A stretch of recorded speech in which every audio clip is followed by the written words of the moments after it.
Hey everybody, Tony D with a final video of the evening, a screenwriter's rant about the American Dream. Gonna go through the trailer. Smash like and subscribe. Thank you for smash liking and subscribing. Please also check me out on BitChute, because Lord knows how long I'll last on YouTube now that the purge may be coming. So what I do, because apparently I need to explain this, because some people get confused, is I look at trailers and I analyze them from a screenwriter perspective. And I don't play the trailer because in the past I got copyright strikes from YouTube. So instead, I just go through the stills. Now, I've already seen the trailer.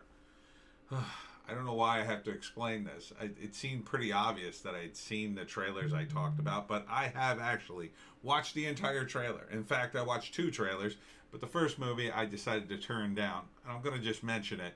It's called Palmer, and it's Justin Timberlake in a very woke movie for Apple Films. I don't really like Apple Films because I kind of got an issue with Apple. But the movie's very woke. I might do a rant about it tomorrow, but we'll see.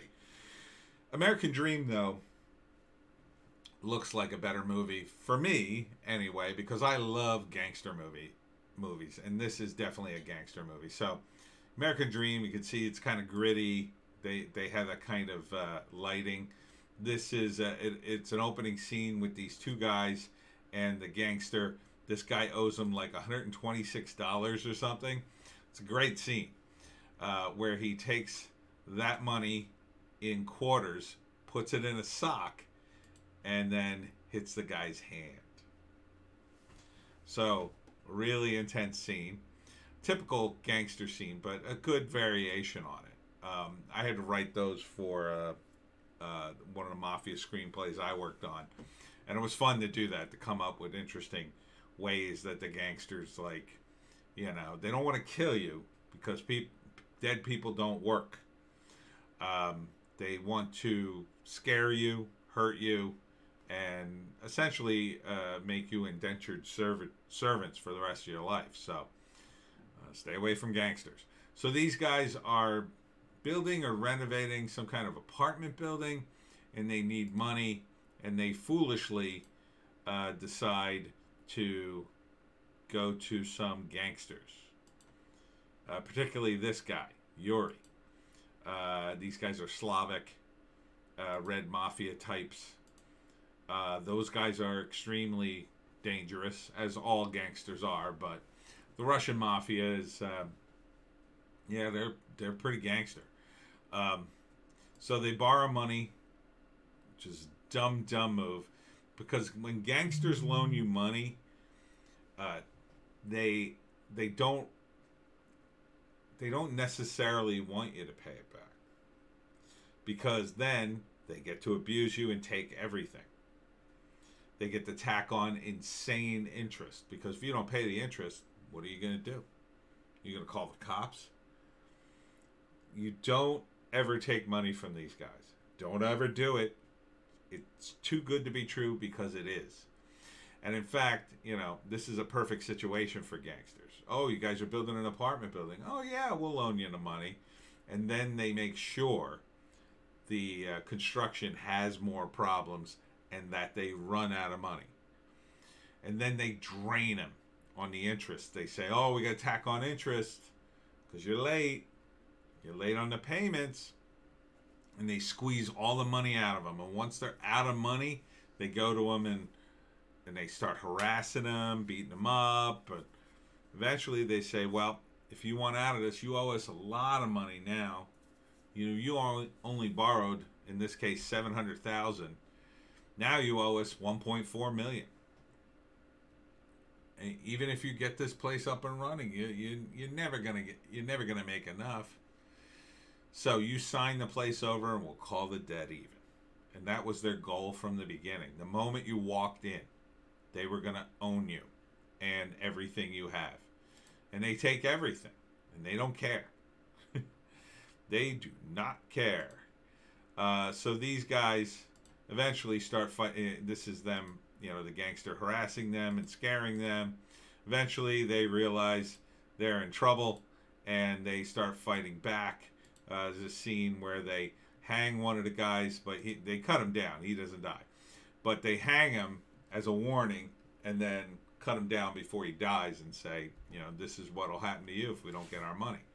See? And so they're trying to out-gangster the gangsters, which is always a bad move.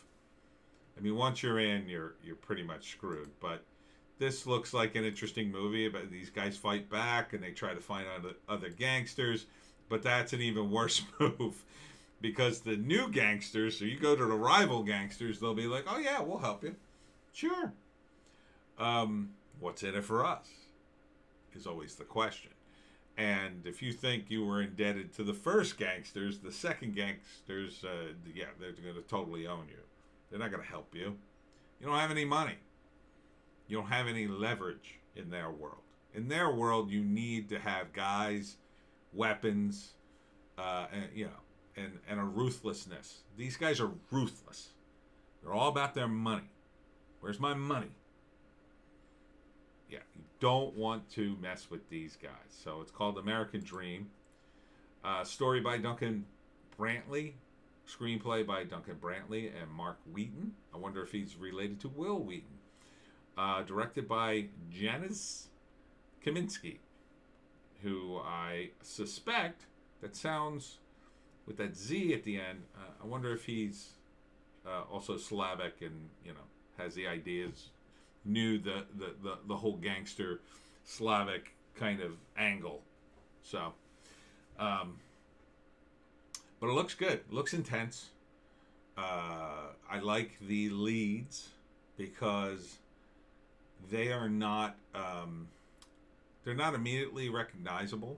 They look like lead characters. They're young and they're handsome, and but they're unknown, and they command a presence.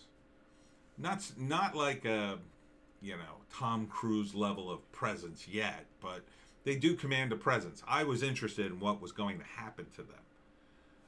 So I think this just judging from the dialogue and the way this trailer was constructed, I think there's a really solid story here. I mean, it's one we've seen before. Guys get pressed on by the mob and they fight back. But, these guys borrowed the money to begin with, so they kind of created their own problem. So, this is definitely a movie up my alley. I would totally watch this. American Dream. I think it's going direct to streaming, if I'm not mistaken. Yeah, DVD and digital. So, a lot of movies going right to that. Oh, it's a grindstone movie in Lionsgate. Rated R. Yeah, that looks like an R-rated movie. Nasty things are going to happen in that movie. And, if it's not a good movie, it certainly was a good trailer. It drew me in. It showed me good scenes. In some ways, a movie like this, because it's a gangster movie and we've seen it many times, you're not giving anything away by showing certain parts of the movie. Some movies, it just gives away the whole damn story. In fact, it's part of the reason I didn't want to look at the other trailer, Palmer. It kind of gave away the whole damn movie. From beginning to end. I know the entire movie. And that movie, it was about redemption, but it kind of gives away the redemption. So, it needed to have more surprise in it, I think. And it really goes all the way to the end. It seems. Whereas this movie, you don't know if these guys are going to survive. Partly because there's no, I don't recognize any of the actors, so they're all new. So they could all die at the end. Why not? This is a no-name movie with no-name actors. You can kill them all off, that could be a cool ending. They could also beat the mob, which is also a cool ending, or something in between. So this to me is more appealing than to see Justin Timberlake, try to act poor and disheveled. Although I will say Timberlake is a pretty good actor. He's pretty good in it. I guess I should probably review that one too at some point. I don't know. Apple movies, I'm not too big on them. Too woke. This, however, not woke at all. Sign me up for the American Dream.